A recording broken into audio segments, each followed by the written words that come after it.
नमस्कार defence aspirant, स्वागत है त्रिशूल डिफेंस एकेडमी के यूट्यूब चैनल पे।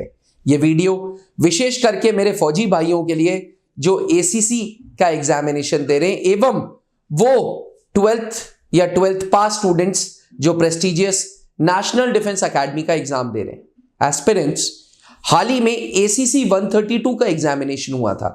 एसीसी आर्मी कैडेट कॉलेज है। ये वो कॉलेज है जो जवान से लेके सेना में ट्रांसफॉर्मेशन करता है अफसर, यानी कि जवान अगर सेना में अफसर बनना चाहता है तो वो आर्मी कैडेट कॉलेज जा सकता है अगर उसकी उम्र 27 साल तक है।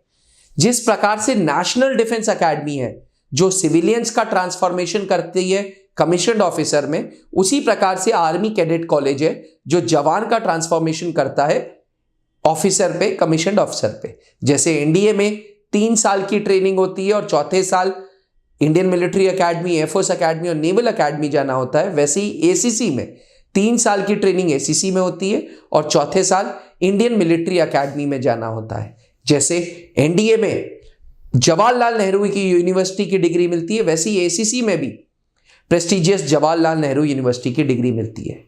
तो सवाल यह है, क्या फौज नेशनल डिफेंस एकेडमी और एसीसी को एक ही लेवल पे देखता है? डिफेंस एस्पिरेंट्स, ये सवाल जहन में ऐसे गूंजा।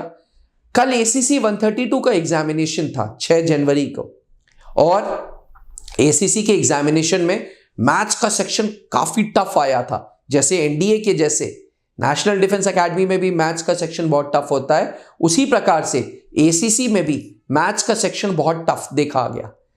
जिस प्रकार से एनडीए में यूपीएससी लेवल की यूपीएससी पेपर लेता है और इंग्लिश अच्छे लेवल की होती है, उसी प्रकार से एसीसी में भी यूपीएससी लेवल की इंग्लिश देखी गई।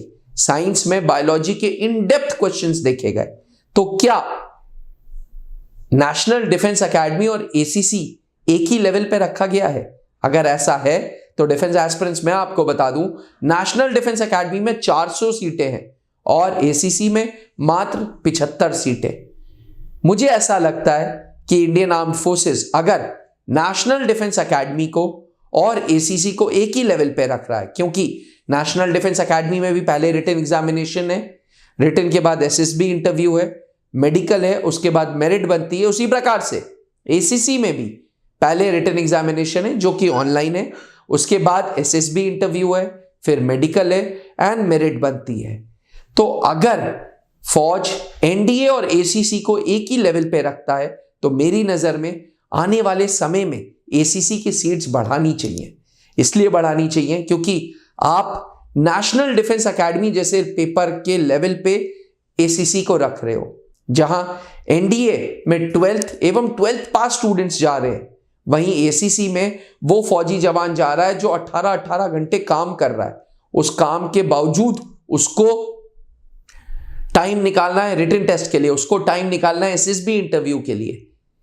तो जब नेशनल डिफेंस एकेडमी में सीटें बढ़ सकती हैं, भला नेशनल डिफेंस एकेडमी में उस रेशियो में सीट्स नहीं बढ़ी जिस रेशियो में बढ़नी चाहिए थी, बट एसीसी की अपेक्षा नेशनल डिफेंस एकेडमी में 400 सीटें और एसीसी में मात्र 75 सीटें।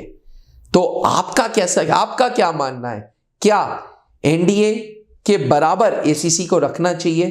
क्या एसीसी में सीट्स बढ़ानी चाहिए? क्या आने वाले समय में आर्मी कैडेट कॉलेज में भी फुल स्केल पे कंपटीशन की तैयारी करनी चाहिए? क्या जिस तरीके से टफ पेपर एनडीए के मैथ्स का देखा गया है, इंग्लिश का देखा गया है, वैसे ही एसीसी का भी पेपर उसी लेवल का टफनेस होगी? क्या प्रेस्टिजियस नेशनल डिफेंस एकेडमी और आर्मी कैडेट कॉलेज दोनों एक ही लेवल के इम्तिहान है? क्या एक वो संस्था जो सिविलियन से ट्रांसफॉर्मेशन कर रही है अफसर तक और वो संस्था जो जवान से ट्रांसफॉर्मेशन कर रही है अफसर तक, वो दोनों एक ही लेवल की एंट्री है? डिफेंस एस्पिरेंट्स, फौजी भाइयों, अगर आपके जहन में भी ये सवाल गूंज रहा है कि क्या एनडीए एवं एसीसी एक ही लेवल का इम्तिहान है, तो ये वीडियो आपके लिए मस्ट वॉच है। वीडियो को अंत तक जरूर देखिएगा और चैनल को सब्सक्राइब करना नहीं भूलिएगा। अब डिफेंस एग्जाम क्रैक करना हुआ और भी आसान, त्रिशूल डिफेंस एकेडमी लेकर आए हैं बिल्कुल ही एडवांस लर्निंग ऐप। तो आज ही ज्वाइन करें और स्टार्ट करें अपनी ऑनलाइन क्लासेस।